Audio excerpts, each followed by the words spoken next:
The specific task we're automating today is moving cameras in and out of test chambers for quality inspection before they ship out. Previously, this was a manual operation. Taking a look at this area, you'll see it's a pretty small space, at only 13 square feet.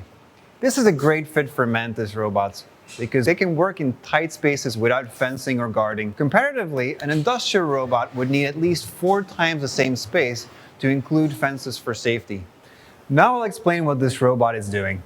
As you'll see on the table here, there are 8 cameras staged and ready for inspection. The robot carefully picks up the first camera, moves it over to one of the 4 test stations, and then while it's being tested, it returns to the table, grabs another one, and then transfers a second, and so on and on. Something else of note is a custom table and gripper on the robot, both made by Mantis.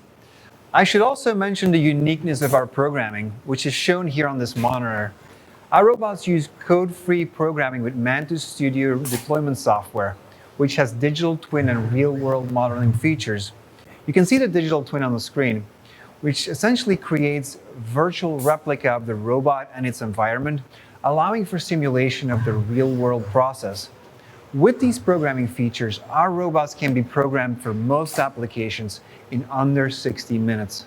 We've talked about the robot and the testing application. Now let's talk about safety. As I mentioned before, what really sets Mantis apart is the ability to do pick and place, assembly, kitting applications at high speed while sharing space with humans. But how does the robot do that safely? Well, our physical AI utilizes built-in proprietary sensors so that the robot perceives its environment with 3D spatial awareness and can adjust to it in real time.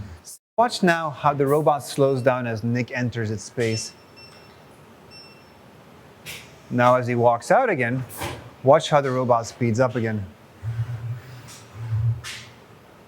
Now let's do this again. Only this time, Nick will get really close to the robot, which will trigger the robot to fully stop. You'll see it stay still until he retreats. And then the robot will go back to high speed as soon as he leaves the space. Well, that's a quick overview of Mantis Robotics and new MR-1 industrial robot. Thank you for watching this video. If you have any questions or need more info, please reach out.